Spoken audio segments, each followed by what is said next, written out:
Hello, this is The Harboring Light. I'm Mary. I give a conservative perspective about the world around me. So, introductions.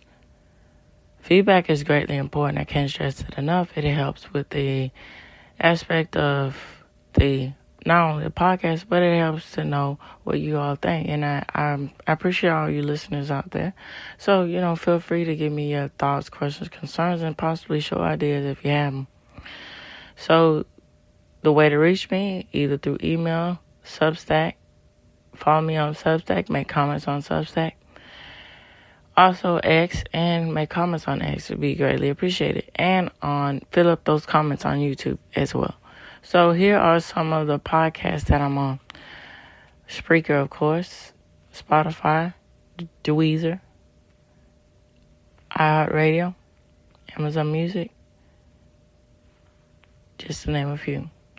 All right, so this is going to be an installment, which means it's in two parts to wrap up in the month of November. So I'm going to talk about Sacagawea and her impact on history and my thoughts about that and all the facts that I have gathered through finding out about her and her story.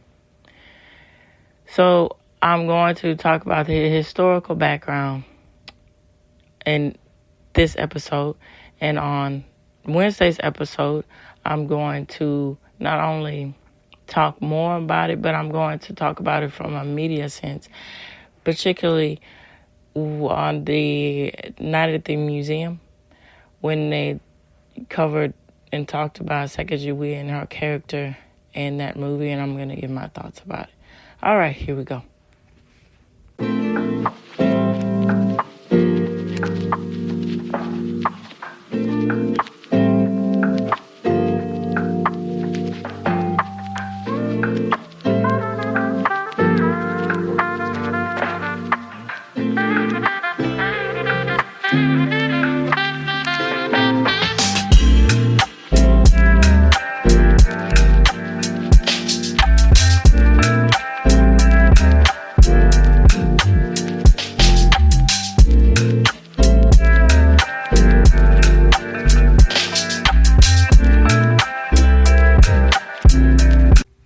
All right, so before I get into the aspects of the facts about Sacagawea, so now when I was going into the research saying, so of course it's unfortunate putting a emotional being on, this poor woman, she was captured and everything, but without just stopping at that for the most part, without peeling the layers and to all of the story behind Sacagawea and her importance and her legacy onto society. So that's unfortunate that happened. But again, this subject matter of the situation, do you actually want to address and talk about the reality of how people lived at that time and how certain situations happen? I would equate it to the aspect of talking about not seeing things for what it is, or saying, as I said with Native people, Native Americans, that there was a caucus, a white race that entraced into the Americas, or what America was thought of, and silencing that notion and not wanting to have that prevalent into the aspect of American history. Why is that? Again, pushing the narrative of we're going to do a generalized notion of what a Native American is. We don't want to do all these nuanced things. We don't want to do all these extra things. I'm just putting it mildly. They don't want to take all the layers into finding and discovering and seeing the aspect of history of how people thought and how people were and how people commingled with one another, and the aspect of that interracial relationships, and then where it be with intermarrying and all of these are not a new subject. This is something that's been going on since since Adam and Eve, and since the dawning of man. I mean, you look, for instance, you look into the Bible, beyond Adam and Eve and Noah and all of this, what Adam and Eve, and then the sons, and then getting to the story of Noah, and then moving on to Moses. Moses, he intermarried. He had if I'm not mistaken, Ethiopian African woman. He married an African woman. That it's countless examples of this, and there's countless examples throughout history about this. And so when you want to escape everything and not see history for what it was and what it is, I think that makes the process of knowledge very stagnant, and it makes you look convoluted. And a really good example of this is, I always get that man's name, tongue-tied with that man's name, Neil deGrasse Tyson. All right. So this man is supposed to be prevalent in the science community. He's supposed to be a scientist. Now, at the very best and the very worst, but at the very best, scientists are supposed to be the examples of what it means to question, of the importance of questioning, how many discoveries you can get out of that, how many wonders you can get out of that, how many cures, it's important to always constantly question. Now, he's pushing this agenda that, it's perfectly acceptable to understand that gender is a spectrum, which is, what are you saying? So you mean to tell me you're a pseudoscientist because any basic biology book will tell you that female is female, male is male, and here are the organs to prove that. So, with me saying this and me presenting this, simply put as this: let's get beyond. It would be nice to adults to have an adult conversation and to see things for what it is, and get beyond things and to discovering the truth. And I think that's very important. So the aspect of Pocahontas and her story, with mainstream aspects of, now, Disney, for what it is, it was an aspect of children's entertainment for centuries, but it showed its ugly head. Time other media comes to show their ugly head about this strange agenda of not taking matters of actually being honest about things. Now, there's one thing now which is really good, to take serious subject matter and making it suitable, digestible for the general public. But with that said, don't just go on this wide fantastical reality about what actually happened. Take the extra step. There is means to actually talk about something that's uncomfortable, but talk about it in a way that's not violating the audience that you're addressing, where it's not violating the innocence of people. It's not, where you get into the aspect of children and so on and all of this. Just presenting facts in a way that's entertaining, but it's actually accurate.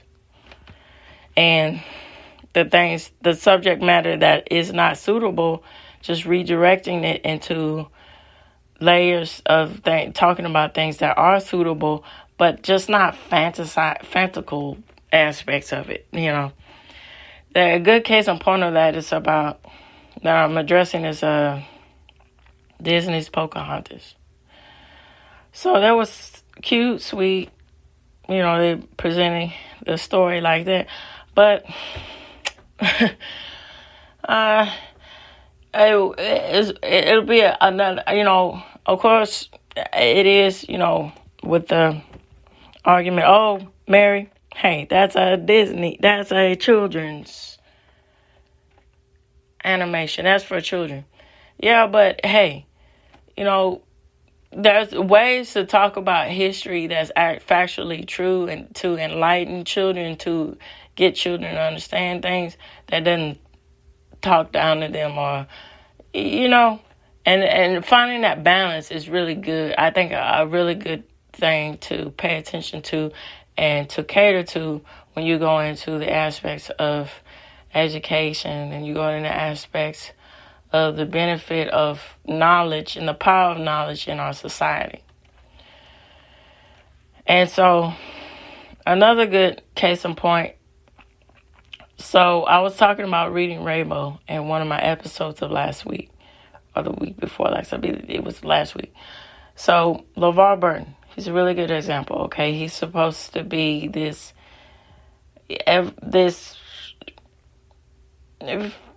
figure of literacy, and also the notion of the aspect of kindness and being an advocate for children. He's supposed to be, right? But at the same time, he wants to commit and act violence against mothers who want to protect the decency protect the decency and protect against inappropriate subject matter that adults will scream at, as far as. So, what are you actually saying about the aspects of, people like LeVar Burton? What are you actually saying about the aspects of the notion of knowledge and the notion of children's development? Do you actually care about it? Because you're really contradicting to yourself to where you're looking like, let me just say it for what it is. You're looking like you're a liar. You're like you don't actually care.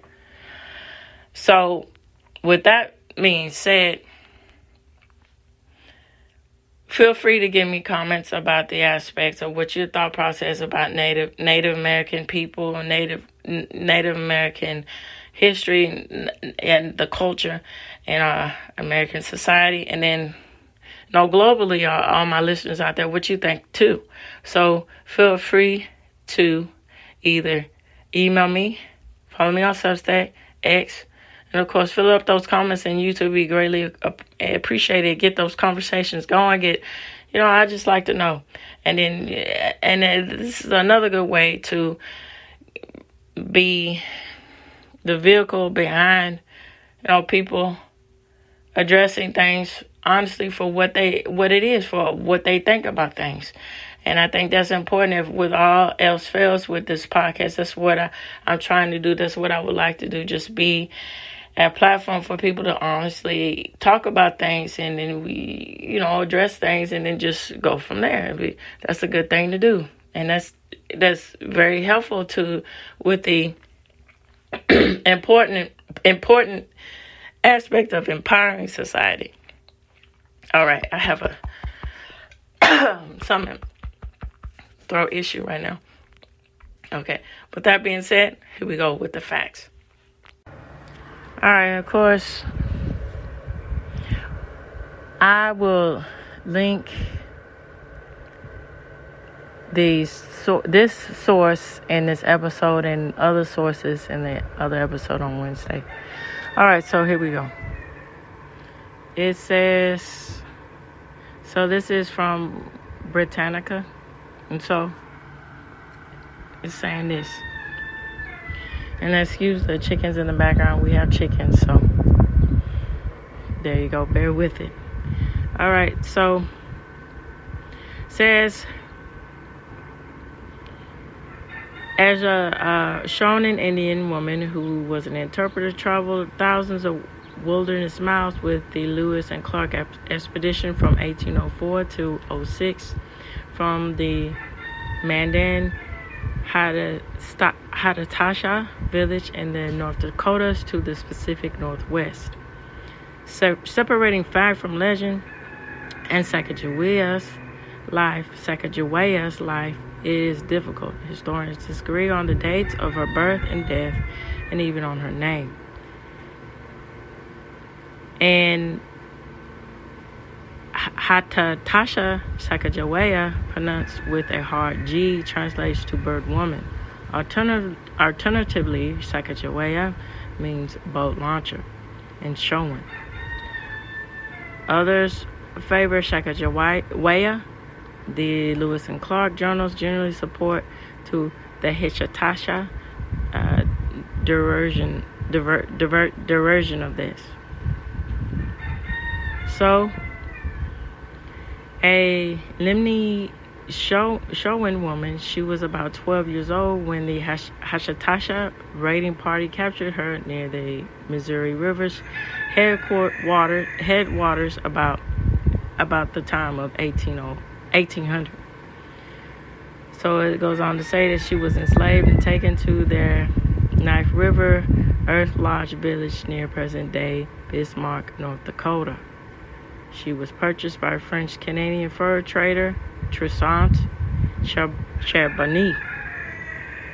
And because one of his plural wives about 1804 became what, I'm sorry, I misread that. So she became, I don't know, harem, but multiple wives in his line of other wives. And this was around the time of 1804. They resided in one of the Hadatasha villages. So when explorers Meriwether Lewis and William Clark arrived in the Mandan Hadatasha village and built a fort in Haddon to spend the winter of 1804 to 05, they hired Chateaubriand as an interpreter to accompany them with the Pacific Ocean. This was all due to they couldn't understand Sacagawea's language. And because of the expedition party, and they needed to communicate with the Showans to acquire horses to cross the mountains. The explorers agreed that the pregnant Sacagawea should also accompany them. On February 11th of 1805, she gave birth to her son, John Baptiste. Departing on April 7th, the expedition ascended through the Missouri.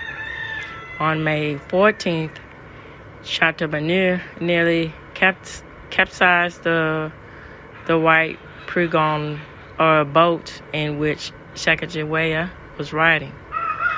Remaining calm, she retrieved important papers and instruments, books, medicine, and other valuables that otherwise would have been lost. During the next week, Lewis and Clark named a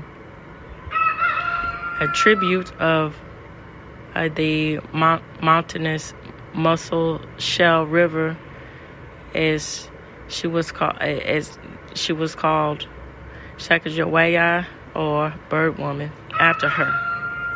So this was in tribute, and it was after her. So if you can hear from the chickens, she proved to be a significant asset in numerous ways, searching for edible plants, as they say in this, making moccasins and clothing. So edible plants, which it goes without saying, that's very notable to pinpoint. So if you don't have somebody that's in the know of how to maneuver in nature, there are a lot of poisonous plants, and they could be easily killed. And it's good to have someone that has that insight with you. And so I'm going to expel even further about my thoughts about all this and the next aspect when wrapping up everything. So, making moccasins and clothing, as well as allaying suspicions of approaching Indian tribes throughout her presence. A woman and a child accompanying a party of men with peaceful intentions, indicated peaceful intentions instead of a threat. By mid-August, the expedition encountered a band of Showans led by Sacagawea's brother. Forgive me for the pronunciation. Kemahawait.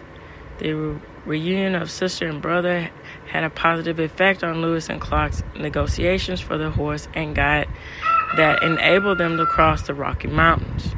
Upon arriving at the Pacific coast, she was able to voice her opinion about where the expedition should spend the winter and was granted her request to visit the ocean to see a beached whale.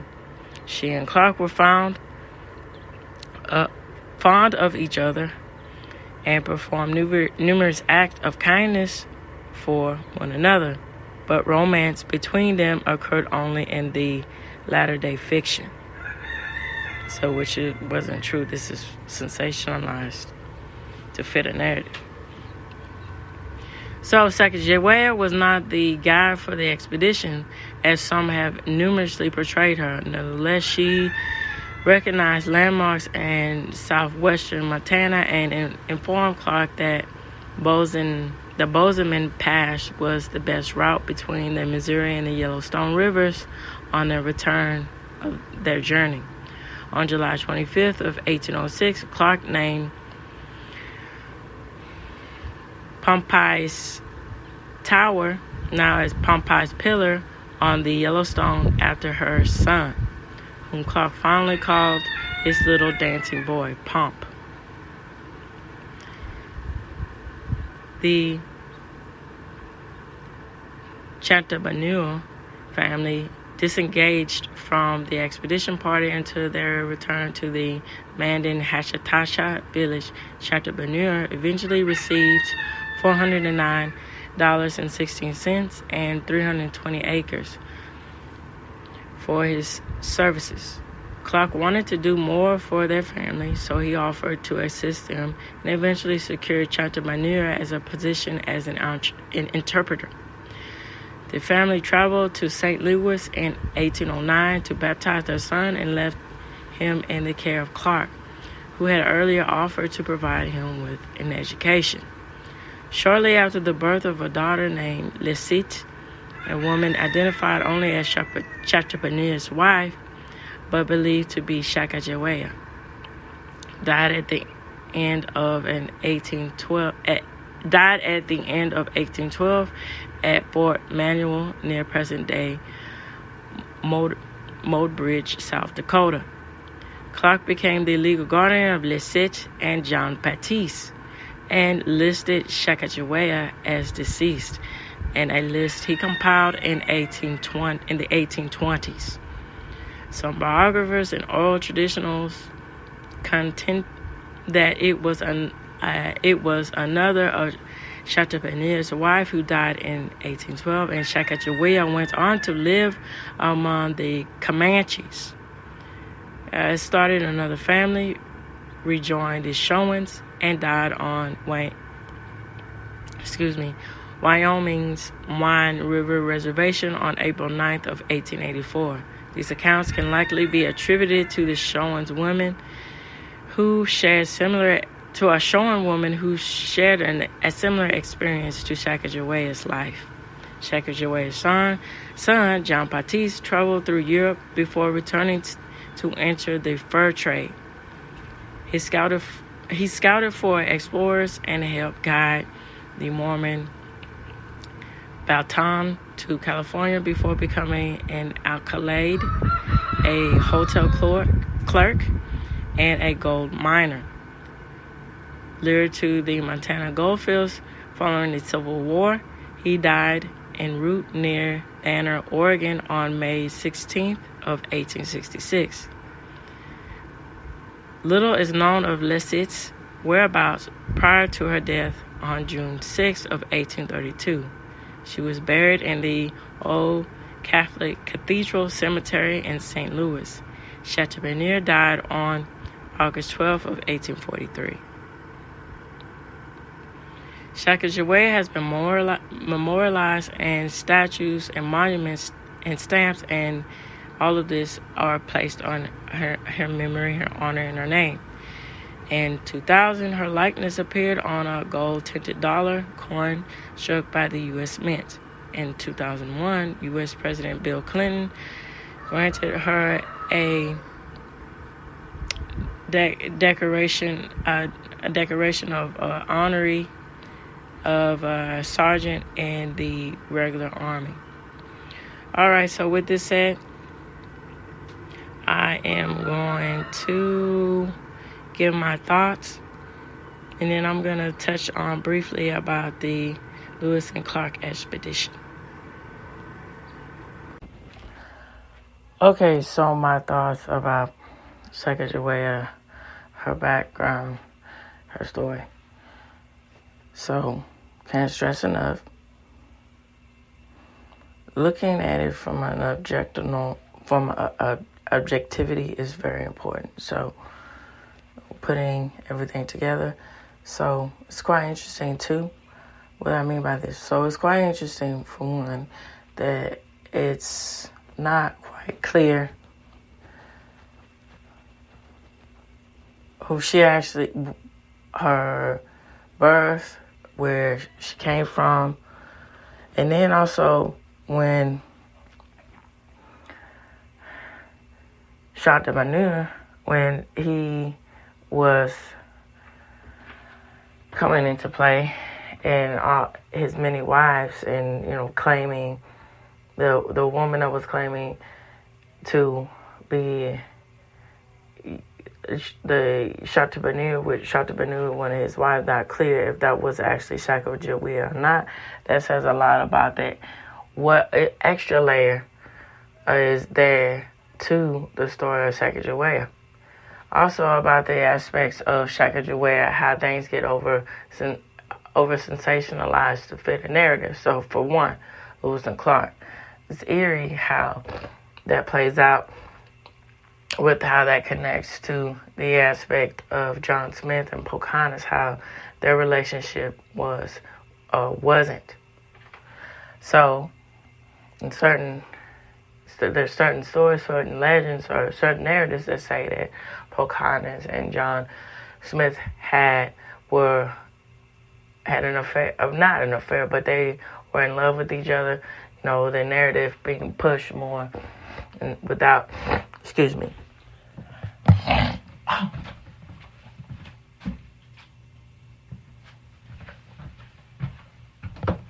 The narrative being pushed more without admitting it, and it's funny with Disney's Pocahontas presenting that they were in love with each other and all of this romance, right? With that was far from the truth. In reality, Pocahontas was a businesswoman. She assimilated. She made her peace with that. It's more cut and dry, and of course it was sad. Some of the things that she experienced and emotionally what she went through, as far as the aspect of going on and starting a life for herself and a new culture, but also that's a good conversation to talk about the aspects of assimilation and the aspects of how people really feel about that versus shouting matches or saying something's racist when actually are saying you're a race traitor, you're not really authentically true to yourself. If you present yourself, for instance, If you a black person who is highly intelligent and doesn't say, you know, act, then their their tonal how they speak is correct, is sophisticated too, but they get labeled as they're trying to be white or something when that's just who they are. That's part of their personality. Should they be ashamed of being intelligent? So it's on the opposite end. What is really going on with the psychological aspect of assimilating, into another culture? How does that transition work for everybody? Other people who don't like it. What does that actually mean? And so, that'd be a good case to look into too. And I'm thinking about myself about the aspect of that, with Pocahontas. But okay, going back to the main point here. So the reason why I brought that up is, why is it that it's, I understand it, it's part of human nature to say, oh, this is cute, and make something out of nothing when you really shouldn't. But on reality, just see things for what it is. Objectively, you get to the bottom line of everything. And so, just because Lewis Clark and Sacagawea were fond of one another and they were nice to one another doesn't mean they were romantically tied to one another. There is a case that is true, and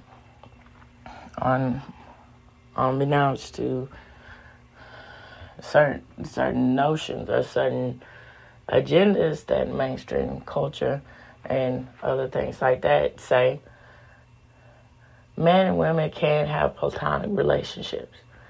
And so that proves the point even more with the story of Sacagawea, and it makes her story even more important to know that you can come together from different cultures, you can come together from different different genders in order to make things culture better, to harmonize, to make culture better, to make more impact in culture, to go on to the future of the development of, in this case,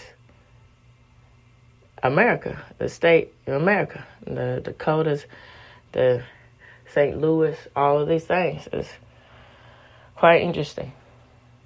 And so, with that being said, I'm going to get on to the aspects, touch on some of the aspects of the Lewis and Clark expedition, and then close out. Here we go. All right, so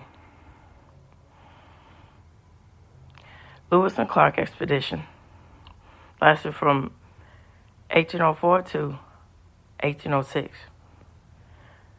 So, the U.S. military expedition was led by Captain Meriwether Lewis and Lieutenant William Clark to explore the Louisiana Purchase and the Pacific Northwest. The expedition was a major chapter in the history of American exploration. Here's why.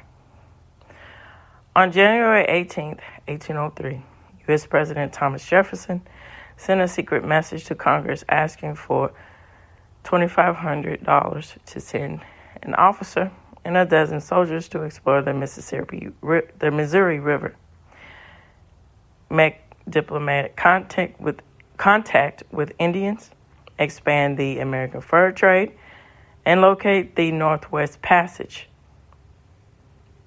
the much sought-after hypothetical northwestern water route to the Pacific Ocean. The proposed trip took on added significance on May 2nd when the United States agreed to the Louisiana Purchase, Napoleon's sale of 128,000 square miles, or that is this exactly 2,100,000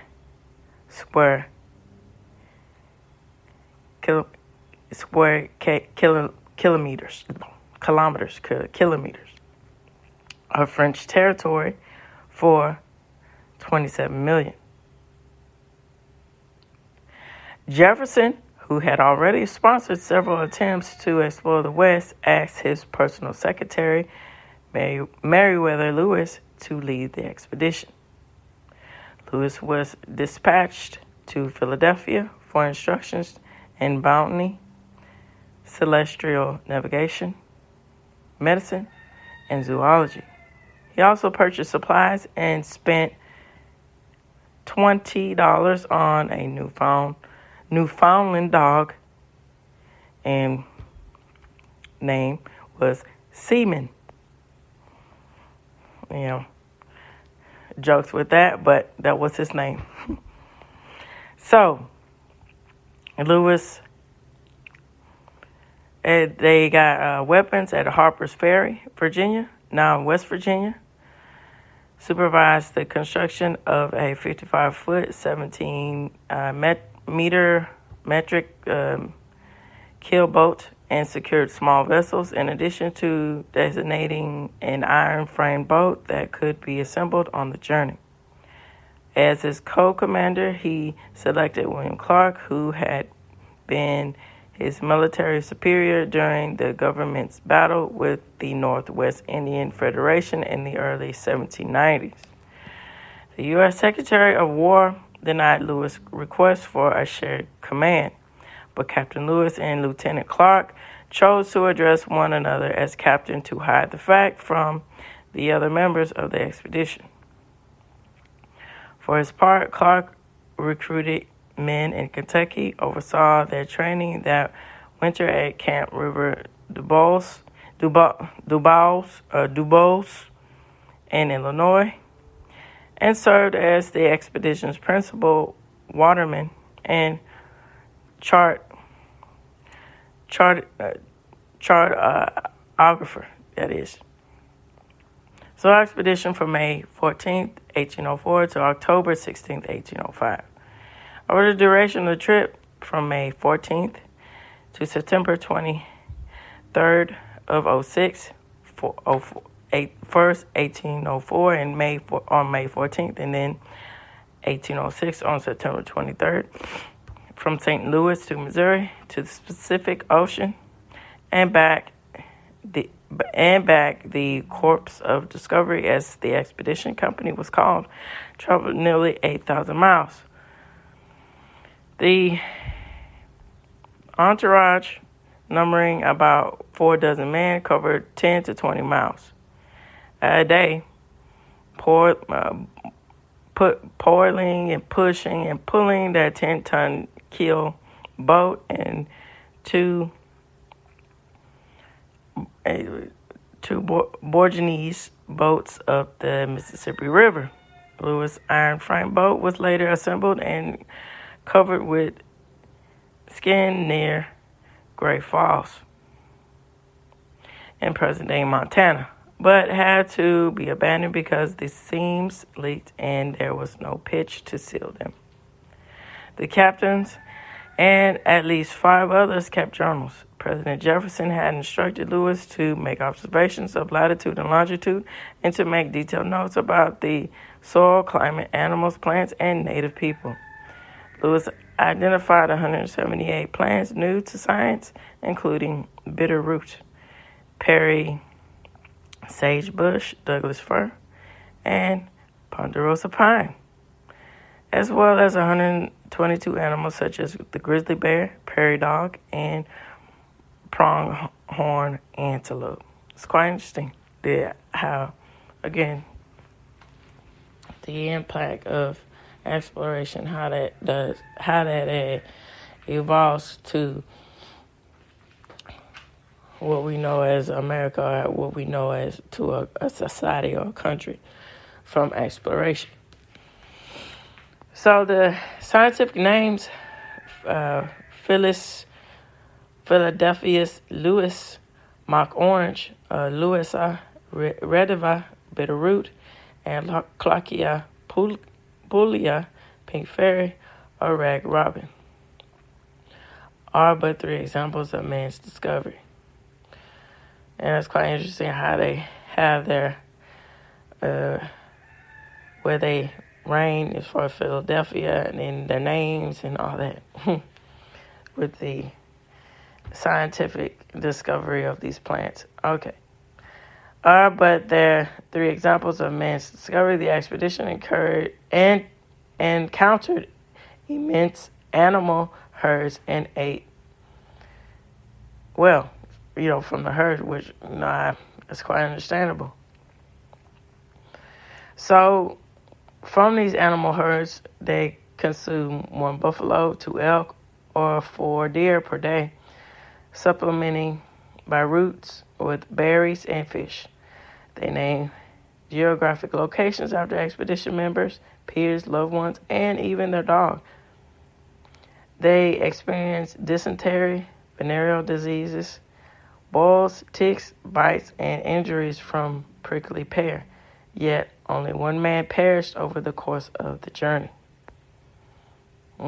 That's true tenacity there. Another primary objective involved diplomacy with Native Americans. The expedition held councils with Indians in which the corps had military parades, handed out peace medals, flags, gifts, delivery speeches, promised trade, and requested in tribal peace. And there also was something of a magic show, magnet compasses and Lewis's air gun, and an invitation for an Indian representation to travel to Washington, D.C. Most tribes welcomed trading opportunities and provided the expedition with food knowledge, guides, shelter, entertainment, and adult entertainment. You get that? Along with the entertainment. The Lakota encounter in South Dakota, however, already had British commercial ties and did not view American competition favorably, especially because it would make their enemies stronger. Their attempt to prevent the expedition from continuing upstream nearly turned violent, but Chief Black Buffalo's diplomacy diffused the situation. The expedition arrived at the Mandan and the Hitasha village near present-day Bismarck. And this is where we're getting to Sacagawea, North Dakota, and the construction of Fort Mandan, in which to spend the winter. The captains prepared maps, artifacts, mineral samples, plant specimen, and papers to send back in the spring.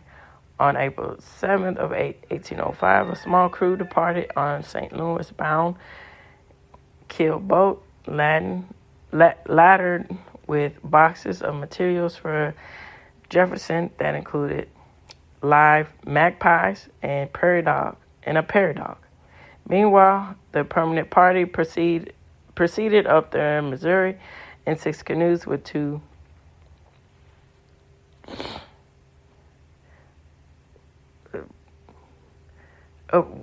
the 6 canoes and the 2 Paragoons, I believe the pronunciation of that. It now consisted of 33 people, including soldiers, civilians, clerks, slaves, unfortunately, York, and 2 newly hired interpreters, a French-Canadian, Toussaint Chateaubriand, and his shorn wife, Sacagawea, who had given birth to a boy, Jean-Baptiste, that February. The departure scene was described by Lewis in his journal, and I'm going to end on this. So it says, this little fleet atoll, not quite so respectable as those of Columbus or Captain Cook, were still viewed by us with as much pleasure as those deservedly framed adventures ever beheld theirs. We were now about to penetrate a country at least 2,000 miles in width, on which the foot of civilized man had never trodden. The good or evil it had in store for us was for experiment yet to determine. And these little vessels contained every article by which we were to expect to subquest or defend ourselves.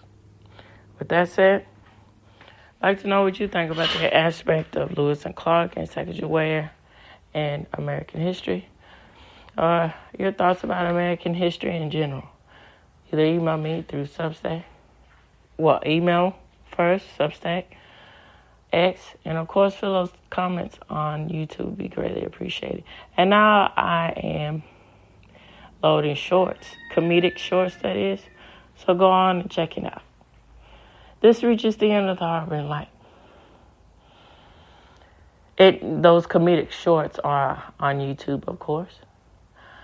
So this reaches the end of the Harboring Light. Tune in, turn up, and absolutely take care. Bye-bye now.